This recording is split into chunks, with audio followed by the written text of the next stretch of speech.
Hello दोस्तों, आप सभी लोगों का हमारे ऑनलाइन प्लेटफॉर्म दी एजुकेशन फैकल्टी में बहुत बहुत हार्दिक अभिनंदन है। आज हम लोग बात करेंगे समान अध्ययन श्रृंखला भाग 69 के बारे में। और अगर हम भाग 69 के बारे में बात करें, भाग 68 तक तो पहले ही कंप्लीट हो चुके हैं।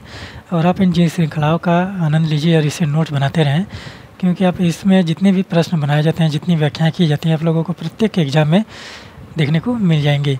ठीक है, तो इन श्रृंखलाओं का जो महत्व है आप लोगों को देखने को मिलेगा। जो यूपी आर 2024 का एग्ज़ाम है और यूपी पीसीएस 2024 का एग्ज़ाम है, जो फरवरी और मार्च माह में है, उनमें देखने को मिलेगा। तो आप लोग इससे नोट्स बनाते रहें और अपने नोट्स को बेहतरीन तरीके से बनाइए। चलिए हम लोग बात करते हैं समान अध्ययन श्रृंखला भाग 69 के पहले प्रश्न पर। आपका पहला प्रश्न है कि पश्चिमी हिमालय की शीतोष्ण पेटी में निम्न में से किस एक वृक्ष का बाहुल्य है। ठीक है, तो पश्चिमी हिमालय के बारे में पूछा जा रहा है, यानी कि जम्मू कश्मीर, लद्दाख, हिमाचल प्रदेश, उत्तराखंड और नेपाल वाले क्षेत्र के बारे में पूछा जा रहा है। तो कौन सा जो वृक्ष है उसमें सबसे ज़्यादा संख्या में पाया जाता है या देखा जाता है, वो है आपका देवदार। तो आप लोग यहाँ पर नोट डाउन कर लीजिए कि पश्चिमी हिमालय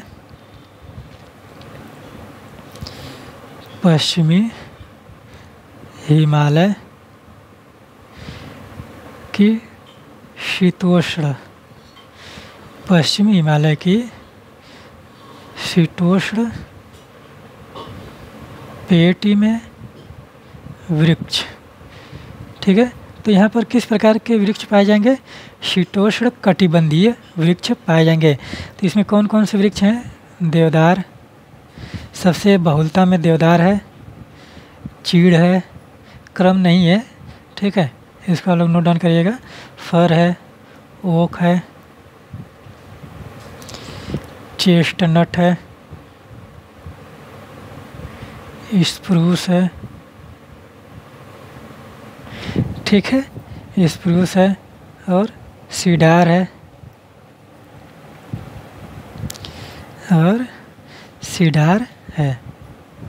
ठीक है, तो ये आपके पश्चिमी हिमालय के शीतोष्ण पेटी में पाए जाने वाले वृक्ष हैं।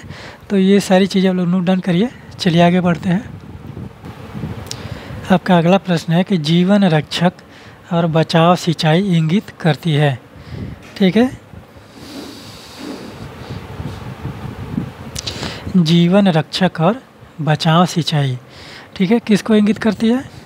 पीडब्ल्यूपी सिंचाई, लगातार पानी का बहाव, क्रांतिक समृद्धि अवस्था पर सिंचाई, गीला करना फिर सुखाना। ठीक है, तो इस किसके बारे में बात किया जा रहा है? मिट्टी के बारे में बात किया जा रहा है, भूमि के बारे में बात किया जा रहा है कि जीवन रक्षक और बचाव सिंचाई किसको इंगित करती है? पीडब्ल्यूपी सिंचाई को। और पीडब्ल्यूपी सिंचाई को क्या बोलते हैं? पीडब्ल्यूपी सिंचाई को क्या कहा जाता है? इसको कहा जाता है परमानेंट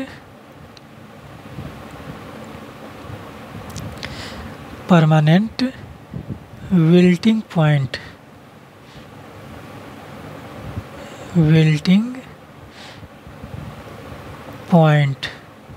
ठीक है, तो इस तरह से हम लोग नोट डाउन करेंगे।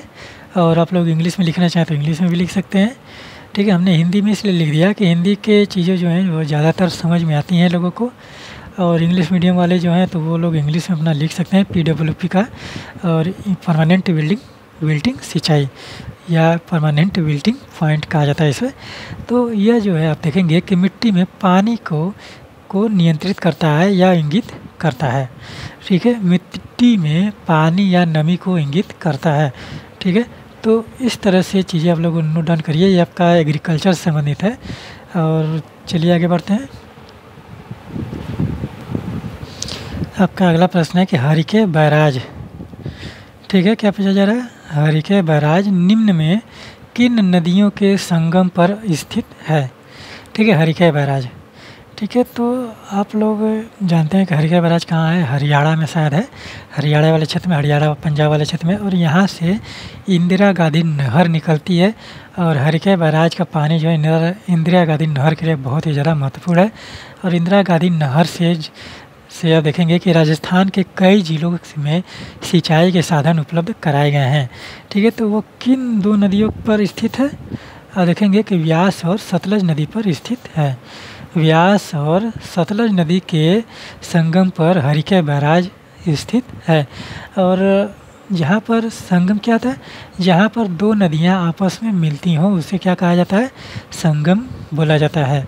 ठीक है, तो व्यास और सतलज नदियाँ जहाँ पर मिलती हैं वहीं से हरिके बैराज निकला है, और हरिके बैराज से ही आप देखेंगे कि इंदिरा गांधी नहर निकली है, जो जिसके द्वारा राजस्थान के कई ज़िलों में पानी की उपलब्धता कराई गई है। ठीक है, तो आप लोग इस तरह से नोट डाउन करिए। चलिए आगे बढ़ते हैं।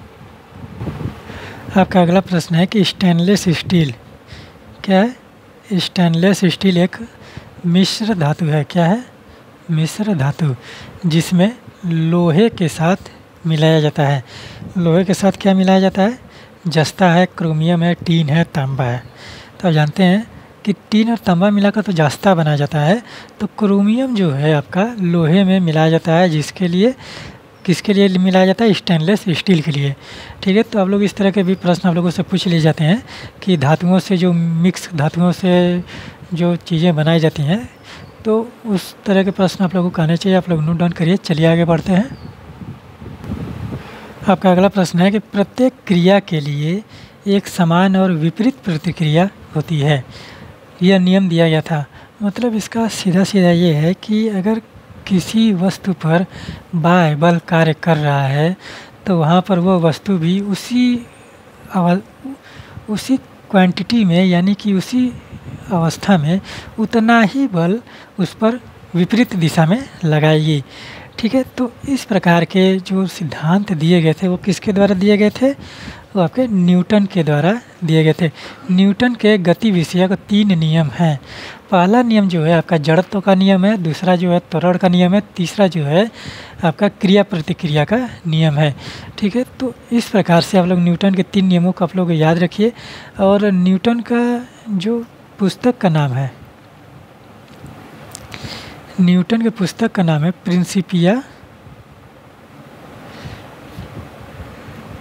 प्रिंसिपिया मैथमेटिसिया। ठीक है, उसका क्या नाम है, प्रिंसिपिया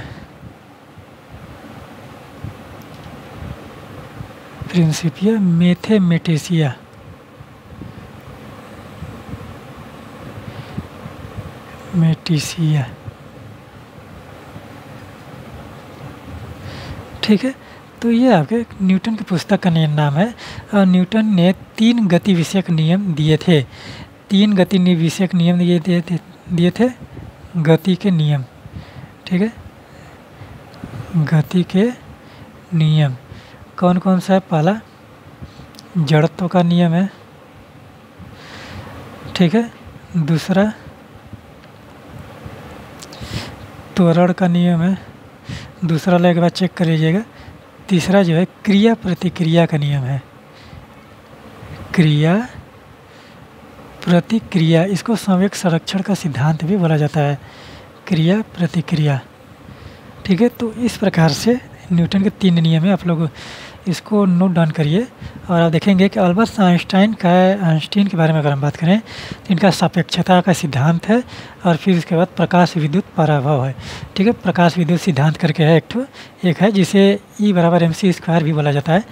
तो सापेक्षता का सिद्धांत के लिए इनको आप देखेंगे कि नोबेल पुरस्कार भी शायद मिला है।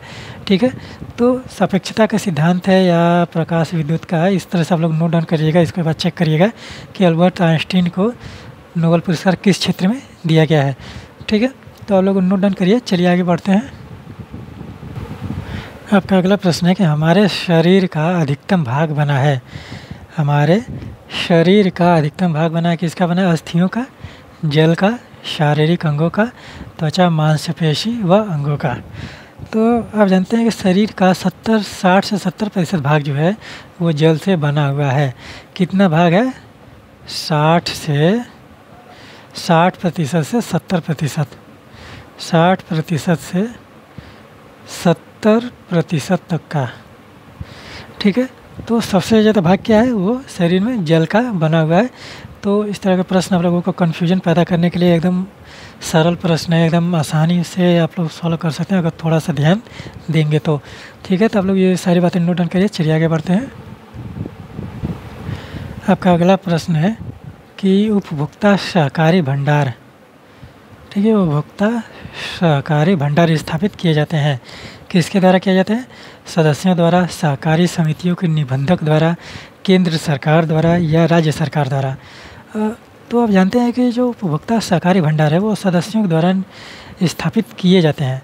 ठीक है, सदस्यों के द्वारा स्थापित किए जाते हैं, लेकिन पंजीकरण जो है, जो पंजीकरण है, पंजीकरण इनका जो होता है सहकारी समितियों के निबंधक द्वारा किया जाता है। पंजीकरण सहकारी समितियों के निबंधक द्वारा।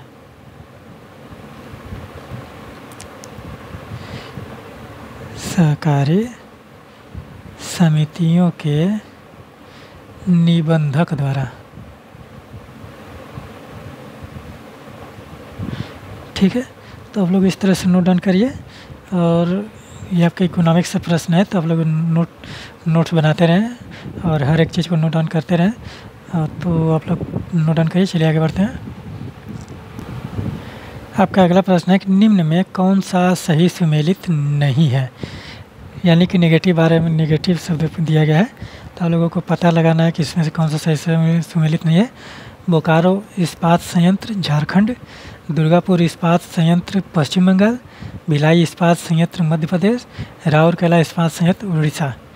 ठीक है, तो यहाँ पर अब बात करना है कि इस्पात का कारखाना जो है वो कहाँ पर सही सुमेलित नहीं है। तो बोकारो आप जानते हैं कि बोकारो स्टील फैक्ट्री कहाँ है, वो झारखंड में ही है। दुर्गापुर पश्चिम बंगाल में पड़ता है। भिलाई आपका मध्य प्रदेश में नहीं पड़ता है। जो भिलाई है, भिलाई इस्पात संयंत्र, इस्पात संयंत्र ये आपका है छत्तीसगढ़ में।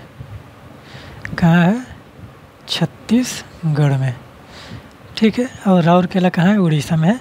तो आप लोग इससे नोट्स बनाते रहें, नोट डाउन करते रहें इसको, क्योंकि इससे प्रश्न बहुत ज़्यादा पूछे जाते हैं। और इस तरह के प्रश्न मिलान करने के लिए कोड की सहायता से स्ट्रेट फॉरवर्ड या डायरेक्ट ही आप लोगों से पूछ लिया जाएगा। ठीक है, तो आप लोग नोट डाउन करिए। चलिए आगे बढ़ते हैं। आपका अगला प्रश्न है कि निम्न में कौन सा सही सुमेलित नहीं है। ठीक है, कौन सा सही सुमेलित नहीं है?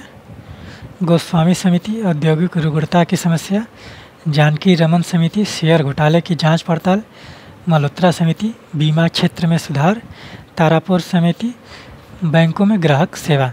ठीक है, तो आप लोग ये समितियां बनाई गई थी, किसके लिए बनाई गई थी उसके बारे में पूछा गया है, उनका उद्देश्य क्या था। तो यहाँ पर 4 समितियां हैं, उनका उद्देश्य लिखा गया है। आप लोगों को बताना है कि इसमें से कौन सा सही सुमेलित नहीं है।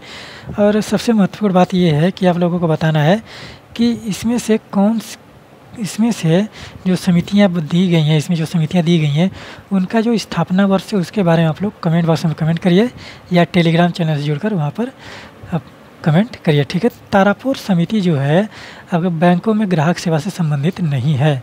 ठीक है, तो आप लोग यहाँ पर नोट डाउन करिए तारापुर समिति। और इनके सारी समितियों का स्थापना वर्ष आप लोग लिखिए, अपने नोट्स में लिखिए, कमेंट बॉक्स में कमेंट करके बताइए, टेलीग्राम चैनल जुड़कर वहाँ पर बताइए। और इसके इस समिति का जो उद्देश्य था, पूंजीगत खाते में रुपए की परिवर्तनीयता पर सलाह। ठीक है, क्या था? पूंजीगत खाते में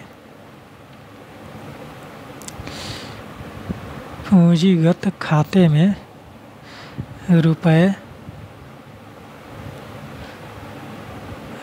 की परिवर्तनीयता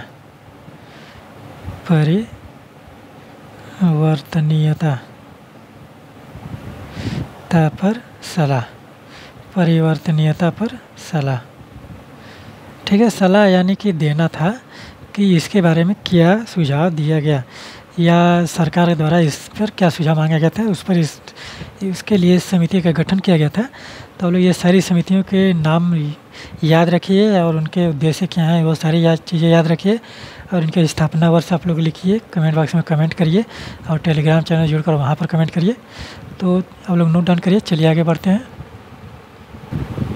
आपका अगला प्रश्न है कि राज्य में धन विधेयक प्रस्तुत किया जा सकता है। राज्य में धन विधेयक के बारे में बात किया जा रहा है और कल के क्लास में हमने धन विधेयक के बारे में पूरा एकदम बेहतरीन तरीके से बताया था और साधारण विधेयक के। तो राज्य में जो धन विधेयक का प्रावधान है वो कौन सा अनुच्छेद है? 199 है। राज्य में जो धन विधेयक है, राज्य धन विधेयक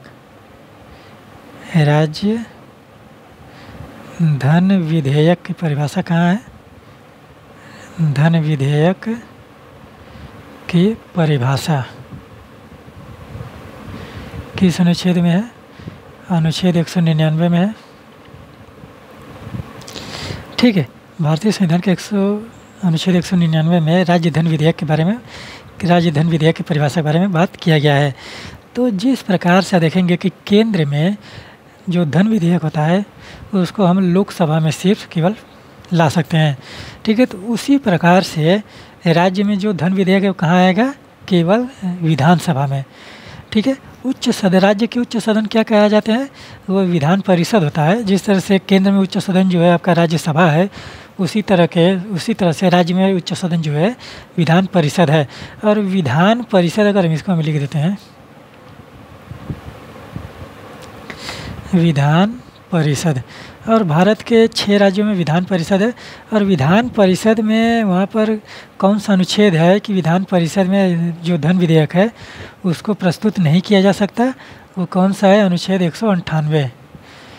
अनुच्छेद 198 के तहत 198 के तहत वहाँ पर आप देखेंगे कि किसी भी धन विधेयक को राज्य विधान परिषद में पेश नहीं किया जाएगा। ठीक है, तो इस तरह के प्रश्न आप लोग नोट डाउन करिए। चलिए आगे बढ़ते हैं। आपका अगला प्रश्न है कि यदि बजट विधानसभा में पूरा स्थापित होने के पूर्व खुल जाए तो क्या होगा? यानी कि कोई बजट है, अगर उसको विधानसभा में पेश करना है तो और उसके पूर्व ही, उसके पहले ही वो बजट जो है खुल जाए तो उसके परिणाम स्वरूप क्या होगा? राज्यपाल को त्यागपत्र देना होगा, मुख्यमंत्री को त्यागपत्र देना होगा, मंत्रिपरिषद को त्यागपत्र देना होगा, वित्त मंत्री को त्यागपत्र देना होगा। तो आप जानते हैं कि बजट बनाने का जो कार्य है वो वित्त मंत्री का अधिकार क्षेत्र में आता है। ठीक है, तो इसीलिए अगर बजट का जो प्रावधान है वित्त मंत्री के क्षेत्र में आ रहा है, तो अगर बजट पूरा स्थापित होने के यानी कि पेश होने से पहले ही खुल जाए तो वहाँ पर वित्त मंत्री को त्यागपत्र देना होता है। ठीक है, तो इस तरह के प्रश्न भी आप लोग नोट डाउन करिए। और चलिए हम लोग आगे बढ़ते हैं। आपका अगला प्रश्न है कि निम्न में से कौन मुख्यमंत्री की नियुक्ति करता है?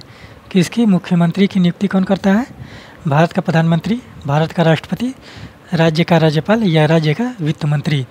तो आप लोग जानते हैं कि भारत के प्रधानमंत्री की नियुक्ति कौन करता है? राष्ट्रपति करता है।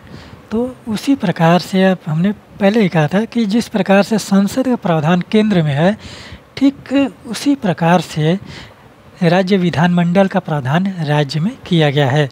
ठीक है, उसी प्रकार से जिस तरह से राष्ट्रपति भारत के प्रधानमंत्री की नियुक्ति करता है, ठीक उसी प्रकार से राज्य का राज्यपाल जो है मुख्यमंत्री की नियुक्ति करेगा। ठीक है, तो करता है यानी कि करेगा या करता है, कौन सा अनुच्छेद है? 164(1). 164 भारतीय संविधान का अनुच्छेद 164(1) के तहत राज्य का राज्यपाल जो है मुख्यमंत्री की नियुक्ति करेगा। ठीक है, तो इस तरह से प्रश्न आप लोग नोट डाउन करिए। चलिए आगे बढ़ते हैं। आपका अगला प्रश्न है कि भारत में प्रथम मजदूर संघ की स्थापना की गई थी। प्रथम मजदूर संघ की स्थापना किसके द्वारा की गई थी? एन.एम. जोशी, वी.पी. वाडिया, वी.वी. गिरी, ऐसे डांगे। ठीक है, तो आप लोग यहाँ पर नोट डाउन कर लीजिए कि 1918 में मद्रास मजदूर संघ की स्थापना की गई थी। मद्रास मजदूर संघ की स्थापना की गई थी। ठीक है, मजदूर संघ की स्थापना। ठीक है, तो यह जो था भारत का पहला मजदूर संघ था। भारत का पहला मजदूर संघ था। ठीक, इस तरह से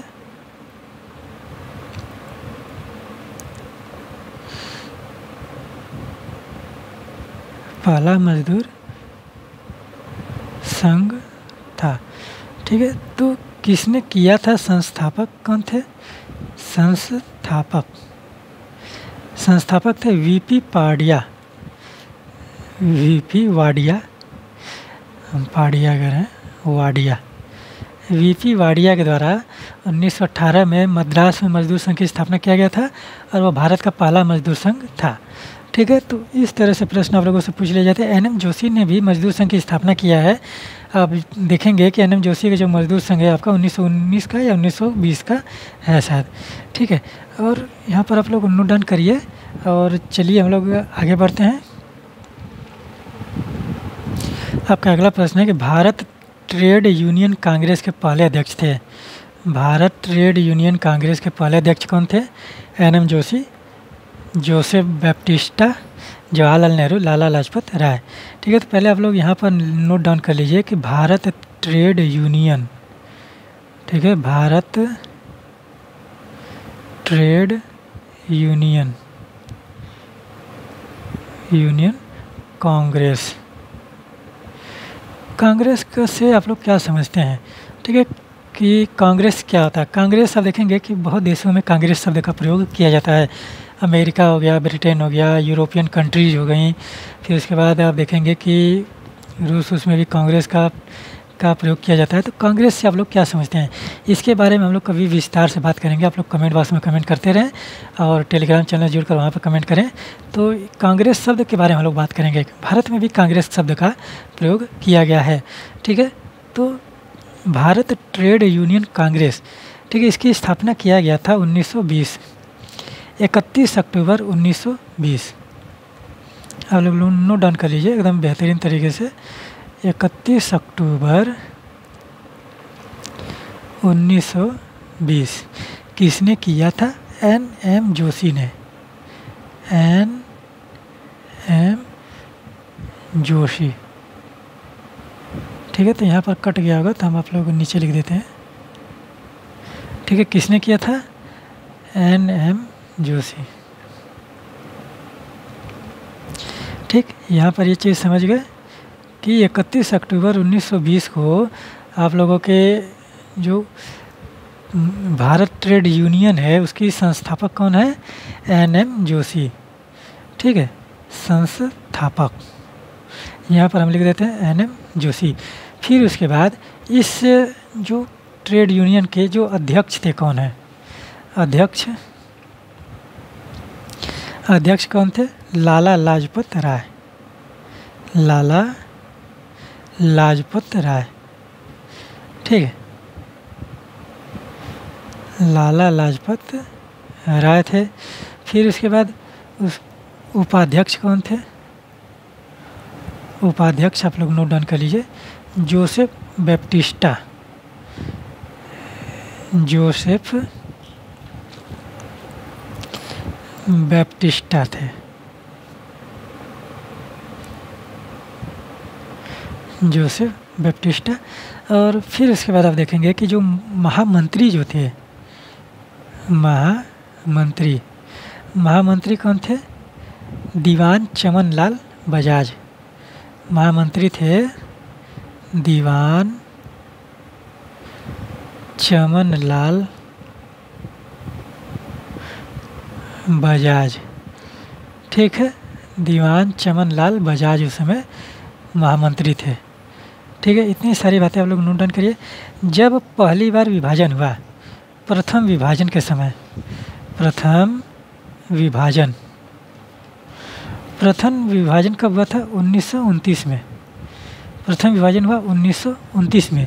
और इसके जो अध्यक्ष थे इस समय, प्रथम विभाजन के समय जो भारत ट्रेड यूनियन कांग्रेस के जो अध्यक्ष थे वो थे पंडित जवाहरलाल नेहरू। पंडित जवाहरलाल नेहरू। ठीक है, तो इस तरह से आप लोग नोट डाउन करिए यह कि भारत ट्रेड यूनियन से संबंधित जो लोग हैं उसके बारे में। तो आप लोग नोट डाउन करिए। चलिए आगे बढ़ते हैं। आपका अगला प्रश्न है कि कम्युनिस्ट इंटरनेशनल का सदस्य बनने वाला, किसका? कम्युनिस्ट इंटरनेशनल का सदस्य बनने वाला पहला भारतीय कौन था? एम.एन. राय, मुजफ्फर अहमद, ऐसे डांगे, पी.सी. जोशी। सबसे पहले तो आप लोग ये जान लीजिए कम्युनिस्ट इंटरनेशनल की स्थापना कहाँ हुआ था? कम्युनिस्ट। ठीक है, इन संस्थाओं के बारे में आप लोग नोट डाउन करते रहेंगे तो आप लोगों का जीएस बहुत ही बेहतरीन तरीके से कंप्लीट होगा। कम्युनिस्ट इंटरनेशनल की स्थापना किया गया था, आप देखेंगे कि कहाँ पर किया गया था? मार्च 1918 में। ठीक है, तो इसके संस्थापक कौन थे? संस्थापक Vladimir Ilyich Lenin. Vladimir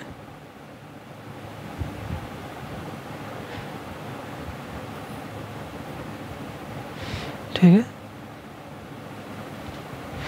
Vladimir इलियच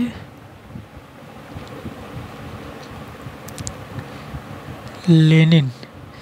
ठीक है, और इसमें एक लोग और हैं, बोल्शेविक पार्टी, बोल्शेविक